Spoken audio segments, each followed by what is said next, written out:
আমরা আগে কারখানা থেকে মাল কিনতাম, 200 বস্তা মাল কিনি, 10 দিন পরে আবার মেলে আসতাম। এরা আবার আমাদের মতন 10 জন চালাইতো। এখন আমাদের মতন হেরে 100 জন চালায়, আমার কাছে যে 10 জনে কিন্তু আমাদের মতন 10,000 জন আছে, কিন্তু পাইকার হয়েছে আমরা 10-12 জন, এখন পাইকার হয়ে গেছে হাজার হাজার জন। এই কারণে সিরার দাম দেন। আমি আসলে ওই কিছু লোক আছে বাড়তি নেয়, আবার কিছু লোক আছে আগের দামে নেয়। এখন দানের কারণে কিছু টাকা বাড়ছে, ওই টাকাটা নেয়, কিন্তু ওভার বাড়তি নেয় না। আবার কিছু মেল মালিক আছে বাড়তি নেয়, আমরা আবার বাড়তি দাম বিক্রি করতে হয়। আবার জায়গা তো কম দামে নিই, ওই কম দামে বিক্রি করতে হয়।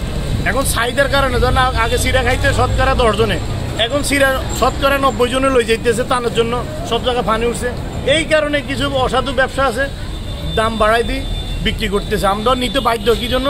আজকে যদি আমি সিরা না দিই, মানুষের ছিঁড়ে দিবি না কেন, এতদিন ব্যবসা করেছে এখন করবি না কেন? এই জন্য এরা আমাদেরকে এখন মনে করে কি আমাদের কাছে ছিঁড়ে নাই, আমরা আইলে সিরা পাচ্ছি না। আমি কালকে আসি গেছি, 1 বস্তা সিরা পাইনি, আজকে সকালবেলা আসছি, এখন আবার 1 বস্তা সিরাও দেয়নি নাই। ওই টানার জন্য সবাই এরা আগে টানার জন্য বিক্রি করে, এই কাহিনি করে। এখন আমাদেরকে, আমরা আগে পুরানো ব্যবসায়ী, আমাদেরকে এখন ছাত্ররা, এখন আম জনতা সবাই আমাদের বলতেছে তোমরা সিন্ডিকেট করতেছো। ভাই আমরা না পাইলে আমরা দিমু করতে গিয়ে সিন্ডিকেট করতেই কর, মেলে আমরা মাল পাচ্ছি না, টাকালে বসে রয়েছি, মাল দিচ্ছে না।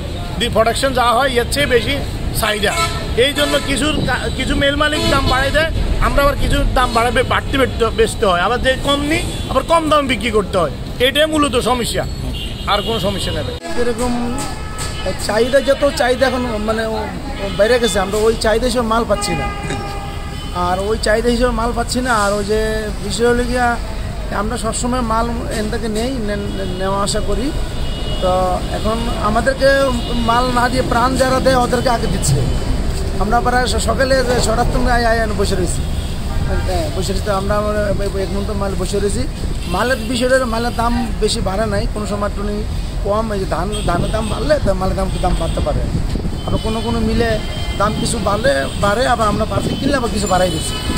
এই বস্তা 100 টাকা বেশি কিনা হলে আমরা বস্তা 100 টাকা বেশি মানে বাড়াই দিচ্ছি। আমরা তো মহামারী কোনো লাভ করি না, সীমিত লাভ করি।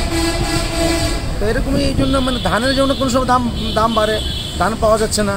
কোনো সময় আবার মনে করেন এই যে অনেক জায়গায় ধান যারা করছে, যারা মনে করেন খেতে ধান লাগাইছে, তাদেরকে অনেক কি জায়গায়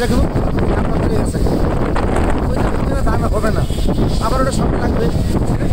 মানে চাহিদার মানে বেশিরভাগ আমরা 12 মাস মাল নিয়ে মাসে 2 লাখ করে আমাদের এখানে আসা হয়।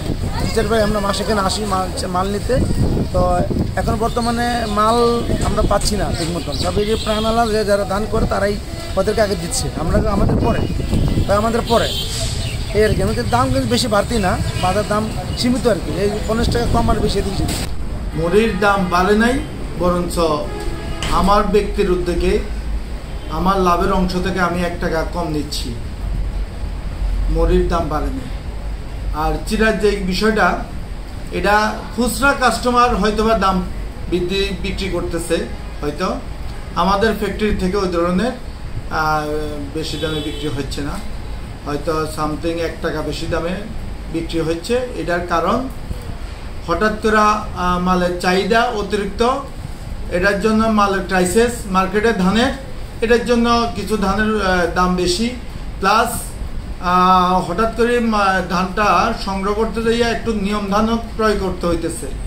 এইসব কারণবশত আমাদের কস্টিং খরচটা বাইরে গেছে। তো এই জন্য হয়তো আমরা 1 টাকা থেকে সামথিং কম বেশি টাকা আমরা অতিরিক্ত নিচ্ছি। তবে এটা যদি মার্কেট ধানের বাজারটা যদি একটা নিয়ন্ত্রণে আসে, ইনশাল্লাহ দাম যেটা বাড়ছে বরঞ্চ এটা কমে যাবে ইনশাল্লাহ।